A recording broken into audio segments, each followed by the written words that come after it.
a good 5-minute stretch break. We are now going to move on to our teaching strategies as we promised.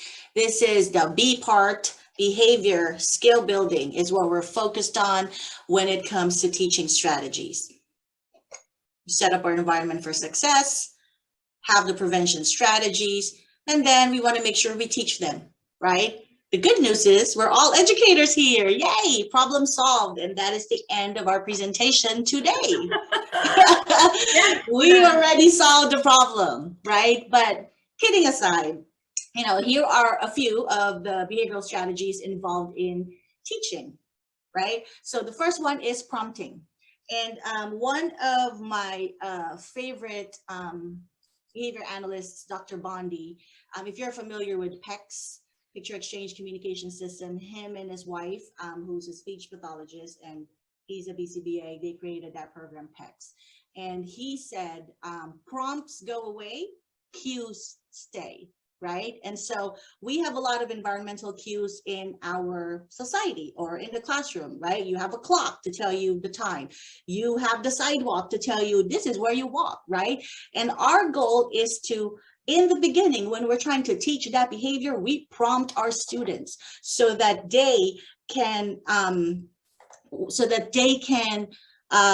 increase the likelihood of that learner engaging in that desired behavior.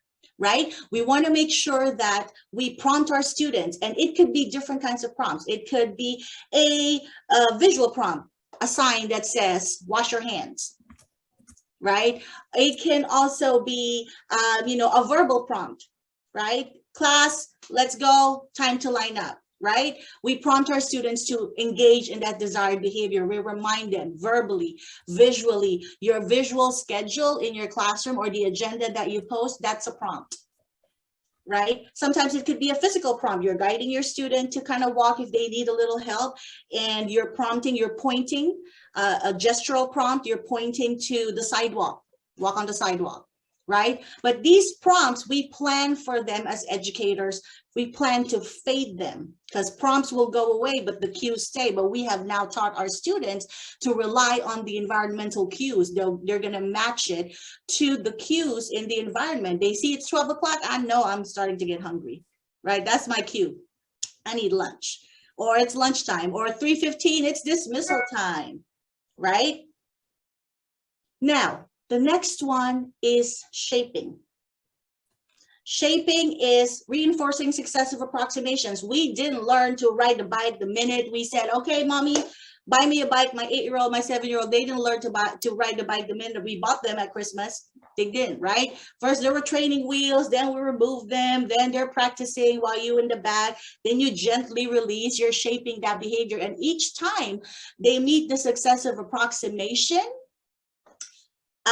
you reinforce that, right? It's kind of like, I don't know if you've heard of the app, not promoting the app, but I just heard about it. It's called, I think a friend of mine was talking about it, Couch to 5K, right? So I'm not going to wake up, especially me. I don't like running. I can't run. So, you could say, okay, I'm going to start joining and doing a marathon tomorrow. Right? No one's going to say, okay, I'm going to wake up doing 5K, right? First, you probably are going to walk.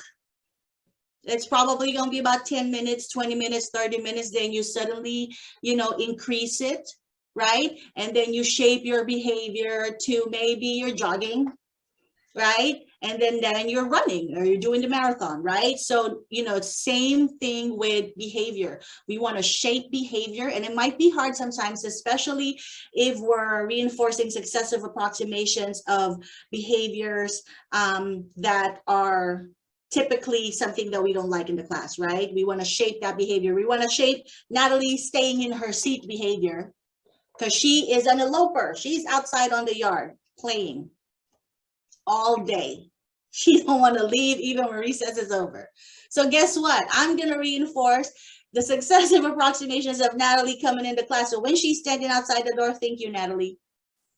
And that's hard because guess what? Some of our folks, and that's me included back in the day, I want her to be in her seat. seated properly, the way I want her to sit, right? Mhm. But we want to reinforce successive approximations. So Natalie standing by the door as compared to her playing out on the yard, sliding down the apparatus. Thank you, Natalie.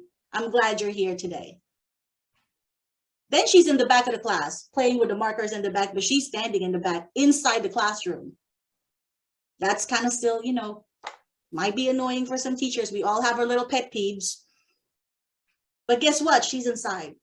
Thank you, Natalie. We're glad you're here today. Then she's by her chair. She's still not sitting though. One of her knees is like on the chair. You've seen that. You've seen some of our students try to sit like that, or, one of their knees is on the chair. They're really not fully sitting. Mm-hmm. Thank you, Natalie. You want to sit down? Right? It's kind of hard to have that shift, but that's how we shape behavior. We reinforce successive approximations. When your child is learning to talk, they're saying ma. You're like, oh my God, they said ma. Then it's mom. Then it's mommy. And you reinforce those successive approximations. You're shaping that behavior by providing reinforcement to that behavior you want to see. The next one is chaining. It's for teaching complex multi-step behaviors. And, if you're a special education teacher, you've probably seen a task analysis where you break down the tasks for your students and how to turn the faucet on, wash your hands. But, COVID tells us we all probably need a task analysis on how long we should be washing our hands, right? We've learned, okay, how long should I be singing ABC or happy birthday, right? But for complex behaviors, not just for our students in special education settings, sometimes we forget that even for our typically developing students or adults, we need to break down tasks, right? We sometimes forget we got to chain those tasks and break them down into little tasks. We don't say, Natalie, take out your math book, open to page 72, answer 1 to 15, and then the 2 problems at the bottom, write it on your journal. And also, when you're done, get your writing journal. And then when you're done with that, read the book that's in your Ziploc under your desk. And when you're done with that, you can come to me so you can do your Dibbles test. What? Exactly. I can't even repeat what I just said. But sometimes we forget that, right? And, I always make a joke. My partner, when I ask him to go to the store, he says after 4 items, he needs a list, right?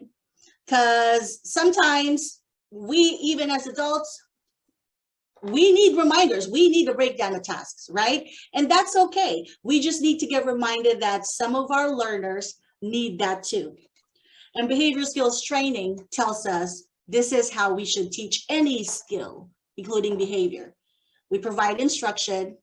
Why are we doing this? Why is this important? This is how you're going to do it. We model the skill, and then we do rehearsal. We provide opportunities for them to practice, right? Kind of like potty training. I am the queen of potty training. I potty trained my 2 children in 3 days. My daycare lady said, where are your diapers when I dropped them on a Monday? I'm like, we don't need them. They're done. But that's because I provided opportunities for them to practice. Gave them a juice, gave them chocolate milk, gave them water, practice, and provided feedback, reinforcement, praise, whatever it is that they're trying to work on. I think it was Skittles or M&M at that time. And we're done. Just like any skill we're teaching, we want to make sure we provide feedback and provide a lot of opportunities to practice. Now we'll move on to the C part of our ABC, our responses. We said antecedents trigger the behavior. The behavior is anything we say or do, right? And we want to make sure we build those skills. We teach behavior. It's just not going to magically appear. And our kids will know what to do. And what maintains those behaviors, though, is how we respond to them. So how do we respond to behavior? When we see appropriate behavior, we encourage it. When we see inappropriate behavior, we redirect and prompt them to use the behaviors we've taught them to do. First one in responding to appropriate behavior would be specific and contingent praise. We want to make sure we praise our students and tell them what they're getting praised for. What is it, right? And we want to make sure that it is contingent on them engaging in the behavior that we want them to do. We want to show our students it's beneficial for them to engage in that behavior because you're going to get praise. You're going to get that sticker, or you're going to get that reinforcer. For example, Kaylin, it was very kind of you to help Khalil with his math work. Great example on how to be kind to others, right? I know it's easy for us to say, good job, good job, good job, good job, great job, amazing, awesome, awesome, awesome. Nothing wrong with that. Well, might we extend it and enhance it by saying why they're getting that good job? Because then they will establish, our learners will establish the contingency in their brain of the ABC. Every time it's math and Natalie takes out her math book, her teacher says, good job, Natalie, for taking out your math book. I like how you're trying today. She needs to make that connection that every time it's A, math, when I do B, I'll get C. If it's too far, if your behavior that you engaged in happened on Monday and your teacher says on Friday, I'm going to give you this sticker. And I know we have maybe Treasure Box or, token economy stores. We'll talk about that later. Every Friday, nothing wrong with that. But right in that moment, you want to provide praise, specific and contingent praise, so that they establish that contingency. And then you can say on Friday, you can redeem this in the store. But make note of that at the moment, the immediacy of us saying, hey, this is what I expect you to do so that you can be successful in my class. Let our students know about that. Speaking of token economy, so token economy is a widely used and well-researched strategy, and it's shown to improve academic and social behaviors. You might already have this in class.